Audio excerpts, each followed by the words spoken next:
Hey everyone, it's Mr. Alviar. Welcome back for another chapter or two of Cabin on Trouble Creek by Jean Van Leeuwen. We left off at the end of chapter 16 with the gift of the deer. Remember that?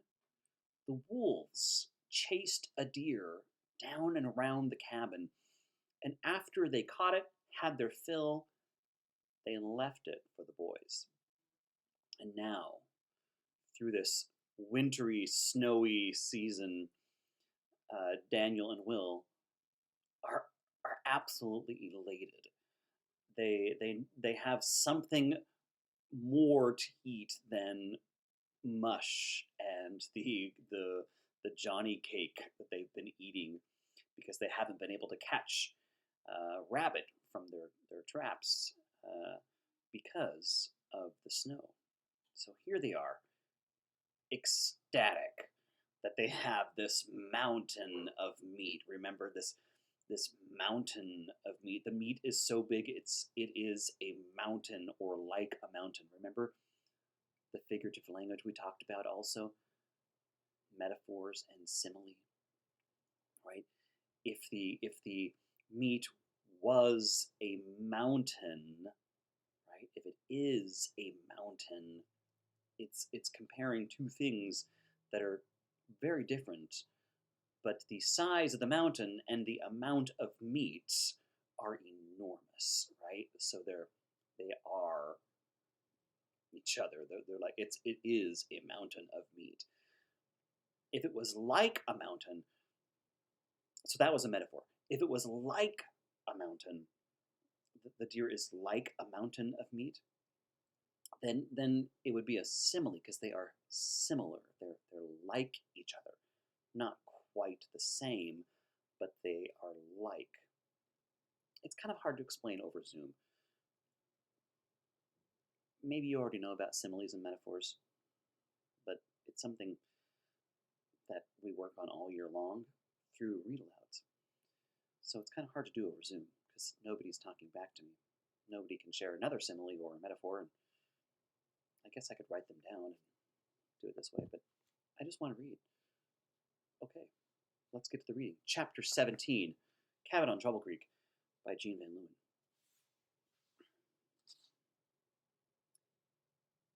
It snowed, and they ate deer meat. For days on end, it seemed, that was all that happened. No more big storms came like the first one, just small snowfalls no deeper than the length of Daniel's knife blade. But they kept coming every 3 or 4 days, piling up until the snow on the ground was as deep as it had been before the thaw. Daniel and Will stayed inside.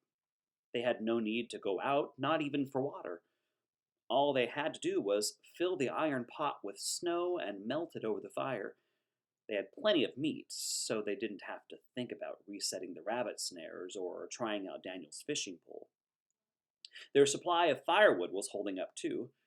They had just started on the second pile, so it was pretty sure to last till spring. And despite the chinking that had fallen out and several small leaks in the roof, the boys were mostly fairly dry and warm in the cabin. They kept busy. Daniel had been thinking off and on about school ever since the talk at the horse mill that day. He feared he and Will were in danger of forgetting all the book learning that Mr. James had taught them back home. So he scratched verses he could remember from their primer into the dirt floor. In Adam's fall we sinned all. Zacchaeus, he did climb a tree his Lord to see. He had Will copy them, and he wrote out arithmetic problems for both of them to solve. He tried to make it into a game, but Will didn't much want to play. He had never been strong on book learning. Daniel worked some more on his fish hooks, and after a while he got the hang of shaping them and made a supply of hooks. They might not need them now, but one thing he'd learned in the months that they'd been alone was to plan for later. While he carved his tiny bits of wood, Will set himself to making a large, heavy spear. He'd been talking about it a long time. He had the wood picked out, a straight, strong length of tree limb, wider around than his fist and taller than he was. Now Will worked on it like he had his fishing spear, taking off the bark, scraping away the knobs, sharpening the end to a point. It's not really for hunting, he told Daniel, but for fighting off wild varmints, like wolves or bears, said Daniel. Will frowned, looking down at it. The point isn't strong enough, he said. I wish I had a sharp piece of metal, like my knife. You can't use your knife for a spear point, Daniel objected. We need it. Well, they needed their knives for so many chores each day, from eating to carving to skinning to making clothing. Along with the axe, their knives were the most valuable tools they had. I know, answered Will. Maybe a sharp stone would work, though. A sharp stone could work, Daniel thought. Only where could they find one under all this snow? When the snow melts, we'll look for one, he said. In the meantime, Will worked on his spear point until it was sharp and strong as he could make it. When he finished, he set the spear next to the axe beside the cabin door. Daniel hadn't thought about a weapon to protect themselves from wild varmints. He'd only wished for Pa's gun. But he had to admit it was a comfort to see the spear standing there. They brought in the deer hide from the woodpile and let it thaw and dry out for a few days. While it was drying, Daniel tried to decide what they could best use it for. A deerskin shirt, breeches, another pair of moccasins. His own shoes were starting to wear thin like Will's had. And shouldn't they cut at least part of it into thin strips to make stronger straps and laces? The plant fiber worked well for many uses, but it wasn't strong enough to hold everything. Like attaching their snowshoes, for instance. They had to keep redoing them every time they went outside. And sometimes the fiber broke, forcing them to wade back to the cabin. But in the end, it was the stiffness of the hide that made Daniel decide how to use it. That and the fact that it had been so ripped up by the wolves that there wasn't a whole lot left that they could use. As it dried, the hide had become almost as hard as a wooden board, thin and tough, but difficult to bend even a little bit. How could they cut it and shape it into any kind of clothing? And even if they did, how could they bear to wear anything so stiff? Daniel knew there was a way of softening it. The deerskins Solomon had worn hung loosely from his shoulders, he remembered. And the moccasins that he made for Will were as soft as they were strong. You had to soak the hide, he thought, probably for several days. That much he remembered from listening to Grandpap, who had hunted and trapped every kind of animal. And then you had to stretch it out somehow and scrape off all the hair. All of that would have to be done outside. But how? Daniel could imagine doing it in warmer weather, but not in the cold and the snow. And after that would come the job of cutting it into a shirt or breeches or moccasins and then sewing it together. It seemed too hard. But he studied on it, and no new idea came to him. So finally, thinking this was probably a mistake, that he ought to just somehow be turning the hide into clothing, Daniel decided to cut it up for scraps and laces. That night he set to work. Carefully, trying hard not to waste any, he cut the hide into long, narrow strips. The strips were still stiff, in fact too stiff to use for the snowshoe straps. So he tried rubbing one of them between his fingers, and this seemed to soften it a bit. And then he found that rubbing it over a stick of firewood worked better, and it was faster. Will helped, and after a few nights of work, they had a small pile of softened strips of hide. Not as soft as Will's moccasins, but good enough, Daniel thought. So the next day they tried out the snowshoes with their new straps. It had snowed lightly again that morning, but by mid-afternoon the sky was a bright, clear blue and the sun was shining. The sunlight gleamed on on the fresh, unmarked snow. Even the trees had a more friendly look, it seemed to Daniel, their dark branches outlined in white.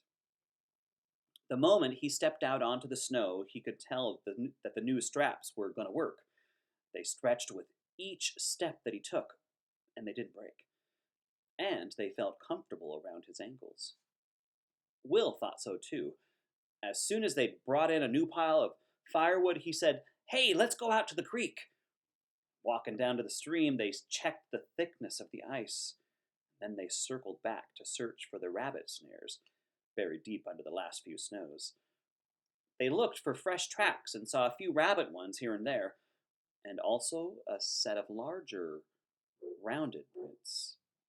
The boys bent down to study them. "Wolf," said Will right away. Daniel nodded. For the first time, he found himself thinking of wolves in a friendly way. He wondered if this was one of the wolves that had brought them the deer. The tracks were close together and not mixed with those of any other animal. They're not chasing anything, Daniel decided. Just passing by. Look close. And you see, he thought. Finally, as the sun began to sink behind the trees, the boys tramped back to the cabin. Inside, they left their snowshoes propped up against the wall by the door, next to the axe and Will's new spear. Will poked up the fire and started heating last night's venison stew. And as the good hearty smell of meat filled the cabin, Daniel suddenly realized how hungry he was. All that tramping about had given him a bear's appetite. He looked around at everything lined up along the cabin walls. The sack of meal, still more than half full. The little pile of deer hide strips waiting to be used, along with the tangle of plant fibers. There was the extra blanket, the fish hooks, heaped in one of Will's carved bowls, and outside, frozen underneath the snow, still plenty of deer meat. For the first time, Daniel felt pretty sure of it. They were going to make it through the winter. March.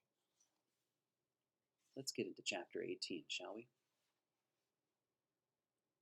The first thing Daniel heard in the morning, before he even opened his eyes, was dripping. All through the days it went on without stopping, and it was the last thing that he heard before he fell asleep at night. You know what that means, right? You're right. The snow is melting. It dripped off the roof. It dripped from the trees and the woodpile. It dripped through the holes in the roof onto the dirt floor, turning it muddy. The boys had to scurry about, catching the worst drips in Will's wooden bowls and emptying them out at the cabin door. Every day, the blanket of snow on the woodpile grew smaller. Here and there in the clearing, patches of bare ground began to show. And a day came when they no longer needed their snowshoes. So they hung them up, like Grandpap did, on the wall next to the fireplace. They finished the last of the deer meat. After all that good venison, it was hard to think about going back to rabbit and fish. But Daniel couldn't see any way around it. It seemed unlikely that the wolves would bring them another gift of a deer, and there was no way they could hunt or trap such a large animal themselves. So the boys set out their rabbit snares again. Now that the snow was melting, they saw more creatures moving about in the woods. Everywhere, it seemed, the round white tails of rabbits popped up.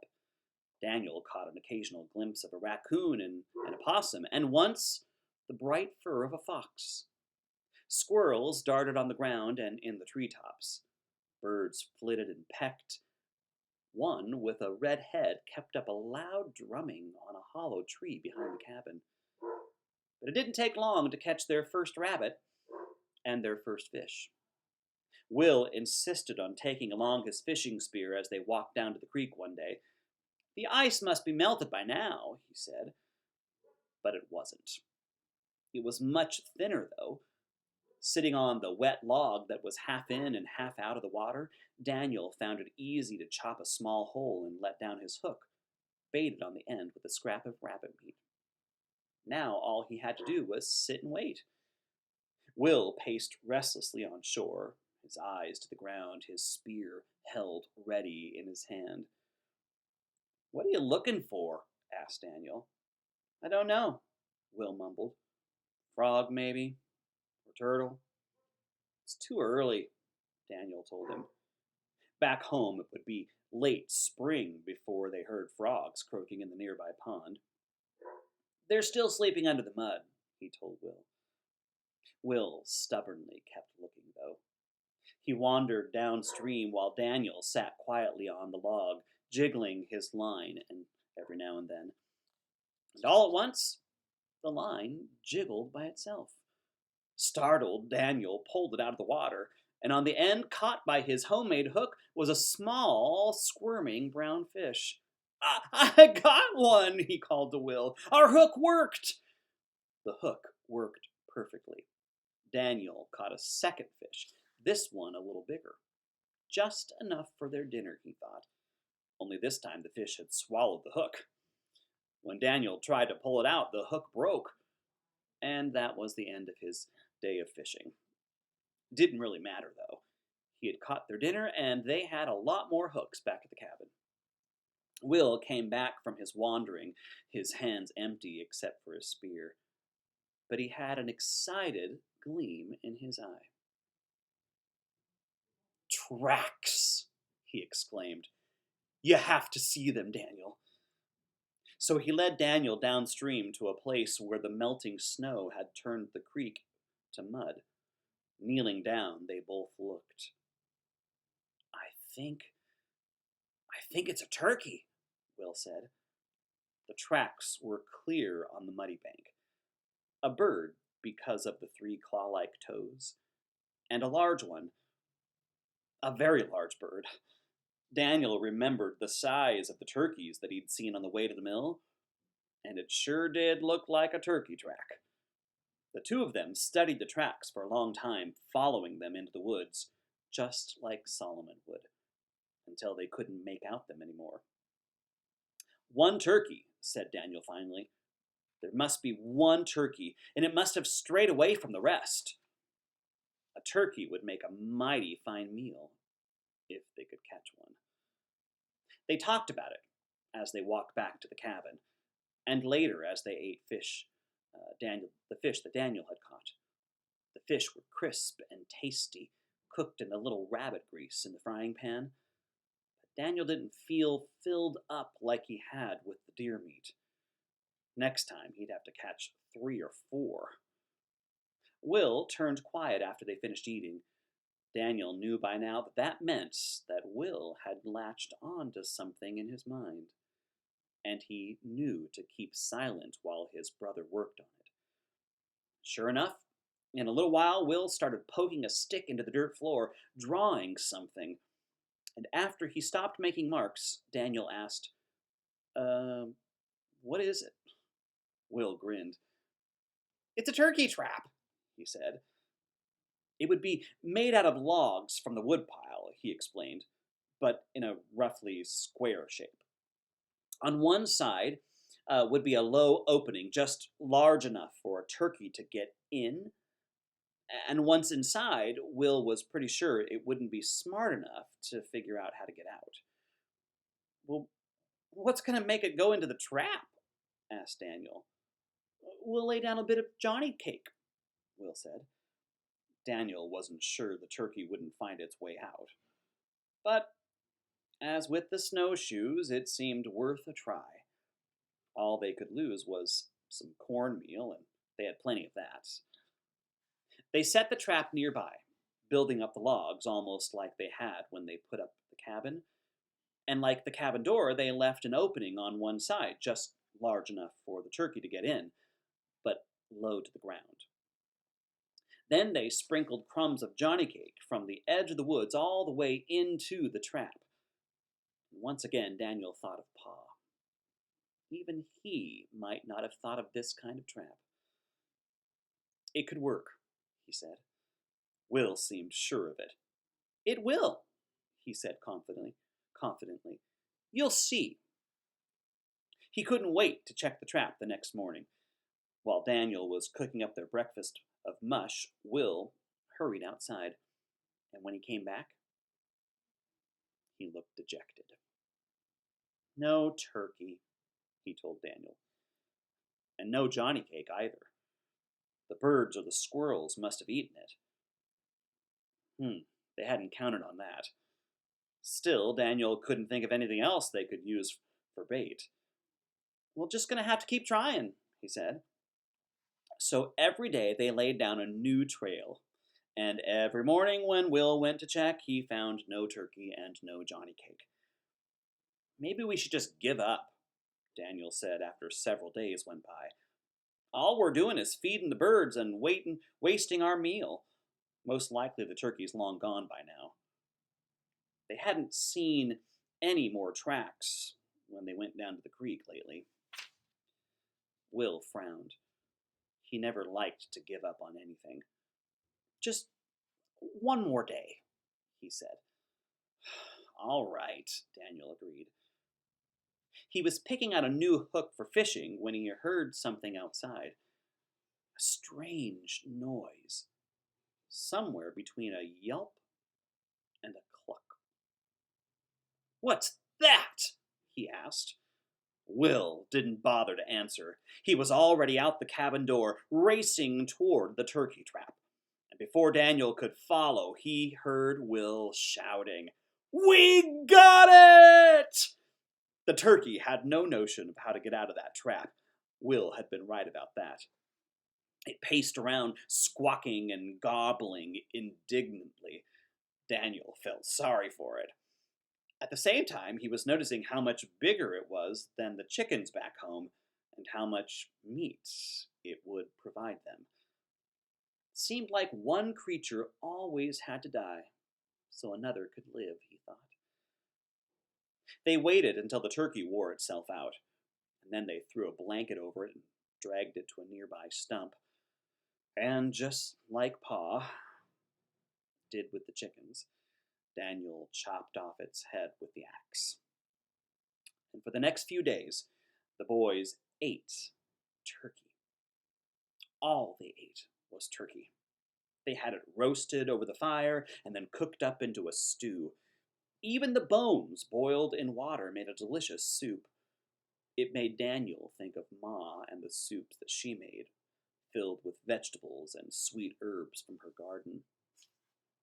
Maybe when spring really came, he could find wild greens to add to the soup pot. Too soon the last of the turkey soup was gone. Will went out once again to check their rabbit snares while Daniel wandered down to the creek to try some fishing. He had just settled himself on the log and let his hook down into the water when he had that feeling again that someone was standing right behind him. "Will?" he said, and turning around, he saw that it wasn't Will, but someone much taller. And for a second, he thought it was Pa. But no, Pa never wore deerskins. I bet you're guessing who it was. But I'm not going to tell you until the next reading. Sorry. Well, have a great night, everybody. Go and brush those teeth, wash your hands, wash your face, and get into your pajamas. And thank you for joining me for another chapter or two of Cabin on Trouble Creek by Jean Van Leeuwen. Adios, amigos.